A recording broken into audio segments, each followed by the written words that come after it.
dinner namin ni Nike. Yung daughter ko, nagprito lang ako ng malalaking tilapia. Ayan po. 120 pesos yan. Yung tatlong perasong malalaki na yan.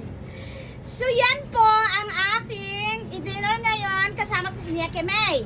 Marami na to. Tag-isa lang kami. Hindi na maubos to. Hindi niya kasi pinahiwa-hiwa. Akala ko sa maliliit yung pala malalaki. So, okay, let's eat the tilapia fish. Okay? Mga guys, fried fish tilapia. Let's eat po. Kain na po tayo, mga guys. Pagsaluhan natin itong tatlo ng tilapia, okay?